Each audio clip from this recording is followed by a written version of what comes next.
ও ভাই, আমাকে না কিছু চাউল দাও তো। চাউল দেওয়ার জন্যই তো বসে আছি। কয় কেজি লিবু সেটা ক। আধ মন খানিক হলেই হবি ভাই। আধ মন চাউল লিবু? কোষ কিরে, টাকা করলে পড়বি 1,000। ঠিক আছে ভাই, দেও।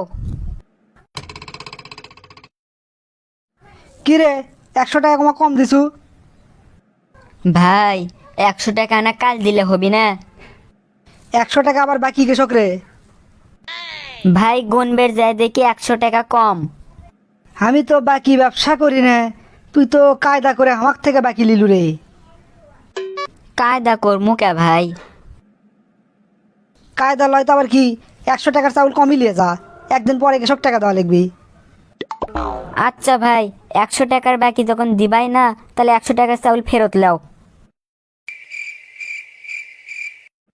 ভাই, আমাকে না 1 প্যাকেট লবণ, 1 কেজি ডাল আর 1 লিটার তেল দাও তো। লিবু তো যা যা কলু তাতে বিল আসবি 350 টাকা দিবের বাবু। 350 টাকা তো আমার কাছে নাই ভাই, 300 টাকা আছে, 50 টাকা বাকি থোয়া লাগবে। আবার বাকির ভাগ কালিয়েছু তুই? তুই পাসু কি, তোক না একদিনই কোনো আমি বাকি জিনিস বেশি না। ইনকা করো কে ভাই, তোমরা না দিলে আমরা কুটি যামু। বললে নাকি কান্দা বাদ দে, বাকি দিতে দিতে কি ব্যবসা আমাকে লাটত তুলবার করছু? দেখিস না আমার দোকানত বড় বড় করে লেখে থুসি, আজ নগদ কাল বাকি, বাকির নাম ফাঁকি, তোর চোখত পড়ে না? চোখত তো ঠিকই পড়ে ভাই, কিন্তু পেট তো আর মানে না। 2 দিন হলে আমার কাম বন্ধ, বাড়ির খাবার টাবার কিছুই নাই। অসুস্থ বাপ মায়ের মুখের দিক থেকে মাটির ব্যাংটা ভাঙ্গে এই কটা টাকা লিয়াচ্ছি। তাছাড়া আমি যে তোমার থেকে বাকি লিয়ে সেটা দেইনি, সিংকে তো হয়নি। হয়তো এনা দেরি হচ্ছে, কিন্তু মেরে তো খাইনি তোমার টাকা। খুব বক্তা হয়ে গেছু দেখিচ্ছি, ও আজ শুরু করে দিলু। এত জ্ঞানী হয়ে গেছু, তাহলে তুই বাকি লিবার চাস কে? নগদ লিলেই তো পারিস, যা টাকা আছে তারই মধ্যে লিবু। একটা জিনিস যদি বাদ দিয়ে থুয়ে যায়, তাহলে কি ভাত রান্ধে খাওয়া যাবি? সোরা, তোর বক্তব্য থামাবু? তুই কি একলাই কাস্টমার আমার? অজ দেখ তোর পেছনে আর একটা কাস্টমার এসে বসে আছে, তুই তাড়াতাড়ি শর্ত, আমি বাকিটাকে দিয়ে পাবো না। এ সামান্য 50 টাকার জন্য তুমি আমাকে জিনিসই দিবা না ভাই? না, আমি দেবো না, তুই অন্য কোনো দোকানের থেকে লে যা। আরে বন্ধু, কি খবর তোর? মেলা দিন পর তুই আমার দোকানত আলু। যাচ্ছু না ওই মুখে, তা মনে কর না তোর সাথে না দেখা করেই যাই। খুব ভালো করছু বন্ধু, খুব ভালো করছু, বস বস, চা কফি কি খাবো ক? আরে পাগলা, আমি তো কিছু খামো না, তোর দোকানে তাচ্ছি না দরকারেই। তাই কি দরকারে বন্ধু, কিছু কিনবো? কেনার জন্যই তো আসছিলাম, কিন্তু মানি ব্যাগ তো সারা খেয়েছি রে। এটা তুই কথা কলু? বন্ধুর কাছে তুই জিনিস লিবু, তা আবার মানি ব্যাগের কি দরকার?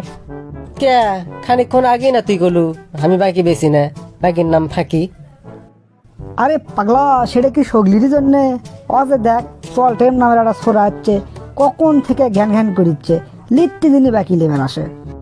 ও, এক একজনের জন্য এক এক নিয়ম, সেটা তো আমি বুঝিনি রে। আর কোষ নে, এলে গরিবের যন্ত্রণায় আমি অতিষ্ঠ। খালি বাকি চাই, খালি বাকি চাই, এত বাকি কি দেওয়া যায় তুই ক? না তাহলে থাক, এক একজনের জন্য এক এক নিয়ম, এটা আমার ভালো লাগলো না, আমিও তাহলে বাকি নেবো না।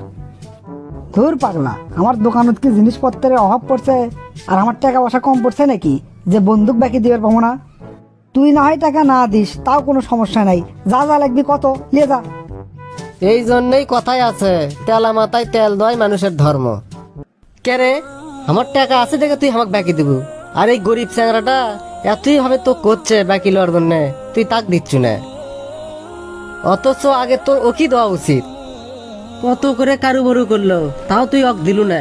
তুই কি মানুষ না পশু রে? না মানে দোস্ত, তুই এত জানলু কেন করে? আমি পাশে মোড় থেকে ব্যায়ামকি শুনছি, আর আমি মানি ব্যাগ ছাড়তে আসিনি, তো পরীক্ষা করার জন্য আমি এই কথা করছি। তোর মতো দোকানদারের থেকে আমি কিছুই কিনবো না। ওই চেহারা আমি 1 মাসের বাজার করে দেবো, কিন্তু তোর দোকানের থেকে নয়। এনার টাকা আছে তো তোর, সেজন্য ফুটনি দেখাচ্ছ আমার সাথে। বন্ধুর চাই তোর কাছে চলটেনি বড় হয়ে গেল, যাক চিনিস না জানিস না। না রে বন্ধু, এভাবে লিস না, গরিব মানুষকে সাহায্য করা প্রত্যেক মানুষেরই ধর্ম। স্যার, আপনি আমাকে 1 মাসের বাজার করে দিবেন? সামান্য 100 টাকা মানুষ বাকি দেয় না, আর আপনি 1 মাসের? আপনি তো মানুষ না স্যার, আপনি তো ফেরেশতা। না রে পাগলা, মানুষ কোনোদিন ফেরেশতা হওয়ার পারে? মানুষ তো মানুষই।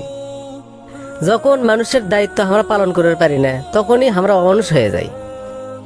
আর বাবা চল টেম, শোন, তোর হাতত বলে কোনো কাজ কাম নাই, আমার সাথে আমার অফিসে দেখা করিস, তোকে একটা ভালো কাম দেবো। আল্লাহর রহমতে তোর কোনো অভাব থাকবি না। আচ্ছা স্যার, অবশ্যই দেখা করবো। করছু কি রে বন্ধু, তুই এক চাকরিও দিলু? শোন বন্ধু, আমরা দুনিয়াত মানুষের যদি উপকার করি, আল্লাহ ওয়াদা করছে তার অনেক গুণ বৃদ্ধি করে আমাকে ফেরত দিবে। তাহলে তুই ক, এর চেয়ে বড় ব্যবসা আর কি হতে পারে? আর তুই সামান্য এই দোকানের মোহে পড়ে গরিব মানুষকে অপমান করিস। তাই আমাকে উচিত অন্যের বিপদ দেখে সরে না যায় তার পাশে দাঁড়ানো। আমরা যখন বিপদত পড়বো, আমাকে পাশেও মানুষের অভাব হওয়ার নয়। এই জন্যে কোনো মানুষকে অবহেলা করা উচিত নয়, সব মানুষই সমান। আসলে শিক্ষার অনেক মূল্য আছে রে বন্ধু। আমি তো তোর লাগান অত বেশি পড়াশোনা করিনি, এই জন্য খালি ভুলি করি। তোর কথাগুলো শুনে আজকে আমার অনেক শিক্ষা হলো। আমি আসলে একটা অমানুষ রে, এলে গরিব মানুষের সাথে আমি সবসময় খারাপ ব্যবহার করি। আল্লাহ বেন আমাকে মাফ করি নাকি? এখন থেকে ভালো হয়ে যা আর আল্লাহর কাছে তওবা কর, আল্লাহ অবশ্যই তোকে মাফ করে দিবি। বাবা চল টেম, তোর কি কি জিনিস লাগবে বাকি নিয়ে যা। তোর যেদিন টাকা হয় সেদিনই আমাকে দিস। আর একদিন তোর সাথে আমি যত খারাপ ব্যবহার করছি সেলের জন্য তুই আমাকে মাফ করে দিস বাবা।